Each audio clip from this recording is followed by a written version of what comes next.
Hello student, আসসালামু আলাইকুম সবাইকে। আজকে আমাদের আলোচ্য বিষয় হচ্ছে অনুশীলনী 9.1-এর 9 থেকে 11 নং অঙ্ক। তো আমরা অলরেডি 1 থেকে 8 নম্বর অঙ্ক পর্যন্ত করে ফেলেছি। তো তোমরা ওইগুলো না করলে আগে ওইগুলো করে আসবে। তারপরে আমি আবার ভিডিও শুরুতে প্রথমে বলতেছি তোমাদেরকে সূত্রগুলো মুখস্থ করতে হবে। সূত্রগুলো আমি আবার দেখাচ্ছি, তোমরা সবাই সূত্রগুলো একবার পড়ে নাও। সূত্রগুলো পড়ার পরেই আমরা আমাদের যে 9 নম্বর অঙ্ক আছে ওই অঙ্কে আমরা চলে যাব। তো সূত্রগুলো পড়া হয়ে গেলে আমরা এখন 9 নম্বর অঙ্কটা শুরু করব।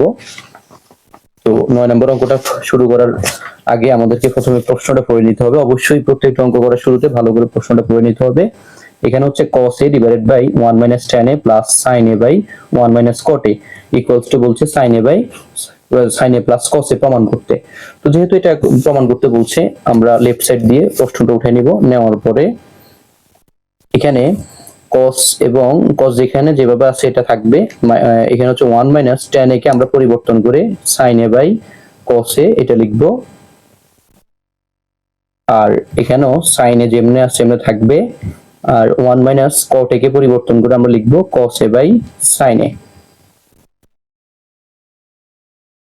এখানে আমরা ভগ্নাংশের যোগ বিয়োগ করব, যেখানে cos a হচ্ছে লসাগু আর উপরে হচ্ছে এখানে cos a minus sin a, এটা আমরা ওই যে হর দিয়ে ভাগ লব দিয়ে গুণ করার পরে পাবো। উপরে হবে cos a প্লাস এখানে হবে sin a লসাগু আর উপরে হবে sin a minus cos a আর এখানে উপরে sin a হবে। তো এখানে দুইটা ভগ্নাংশ ভাগ অবস্থা আছে, আমরা গুণ করে লিখবো। তো এখানে হচ্ছে cos a ইনটু নিচে যেটা আছে এটা উল্টে যাবে, cos a যাবে উপরে আর যে লবটা আছে cos a minus sin a সেটা আসবে নিচে, প্লাস এখানেও সেম কাজ করব আমরা, ইনটু sin a যাবে উপরে আর এখানে sin a minus cos a যেটা রয়েছে সেটা যাবে নিচে। এখানে আমরা লিখতে পারি cos আর cos a গুণ করলে হবে cos স্কয়ার a, নিচে হবে cos a minus sin a। এখানে আমরা একটা মাইনাস কমন নিব, তাহলে হবে মাইনাস উপরে হবে sin স্কয়ার a, মানে মাইনাস কমন নেওয়ার পরে প্লাস মাইনাসে মাইনাস হবে আর এখানে পরিবর্তন হয়ে হবে cos a minus sin a equal হচ্ছে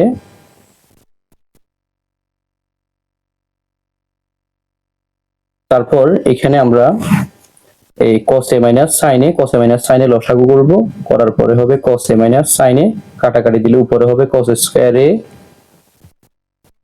মাইনাস sin স্কয়ার a। এখানে আমরা একটা সূত্র দিতে পারি a square minus b square সূত্র, অর্থাৎ cos a plus sin a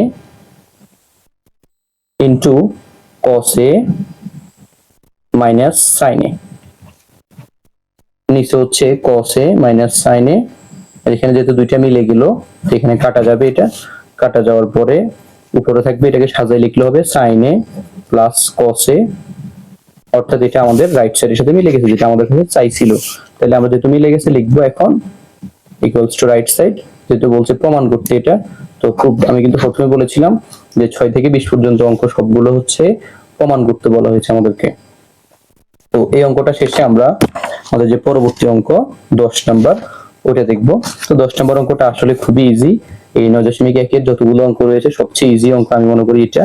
এখানে হচ্ছে tan a আর 1 মাইনাস sin স্কয়ার, এই জিনিসটা হচ্ছে কি sin square theta plus cos square theta equals to হচ্ছে 1, এটা আমরা দেখেছিলাম। তো যেখানে আমরা cos এই যে sin, যেটা সাইনটা এই পাশে আছে প্লাস ওই পাশে গেলে হবে মাইনাস, তার মানে হবে কি cos square theta equals two লিখতে পারি আমরা 1 মাইনাস sin স্কয়ার থিটা। তো এখানে অর্থাৎ আমরা এই 1 মাইনাস sin স্কয়ার থিটা সমান লিখতে পারি cos স্কয়ার, অর্থাৎ এখানে রুট ওভার cos স্কয়ার লিখতে পারি আমরা। tan a এখানে সমান হচ্ছে sin a by cos a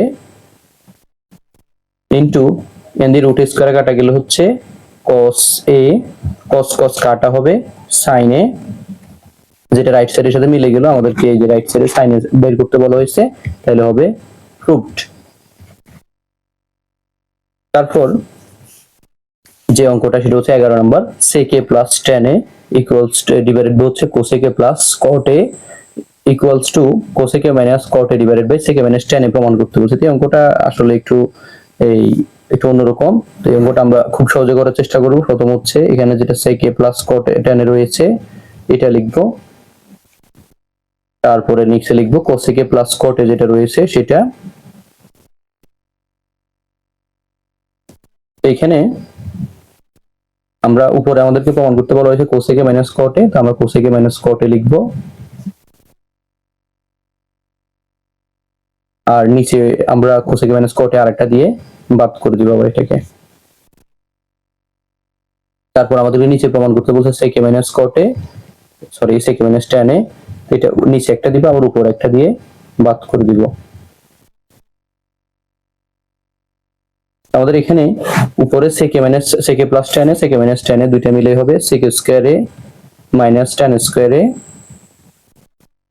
আর উপরে আরেকটা রয়ে গেছে cosec a minus cot a। আর এখানে নিচে হচ্ছে এই যে দুইটা মিলে cosec a plus cot a R cosec a minus cot a মিলে হবে cosec square a minus cot square a। তারপর এখানে আরেকটা রয়ে গেল sec a minus tan a, উপরে sec square a minus tan square a, নিচে হচ্ছে cosec square a minus cot square a, দুইটার মানে কিন্তু 1। তো 1 আর আমরা লিখবো না, 1 কারণ গুণ করলে যা আছে তাই থাকবে, লিখবো আমরা cosec a minus cot a divided by হচ্ছে sec a minus tan a। এই হচ্ছে আমাদের আনসারের সাথে মিলে গেল, অর্থাৎ এটা হবে আনসার রাইট সাইড, এটা হচ্ছে প্রুভড। তাহলে এটা হচ্ছে আমাদের 11 নম্বর অঙ্ক। তো এর মাঝে আমাদের এক থেকে আমরা 11 নম্বর অঙ্ক পর্যন্ত করে ফেলেছি। তোমরা যারা আগের ভিডিওগুলো দেখেনি তোমরা প্রত্যেকে অবশ্যই আগের ভিডিওগুলো ভালো করে দেখবে। আর সবাই ভালো থাকবে। আসসালামু আলাইকুম।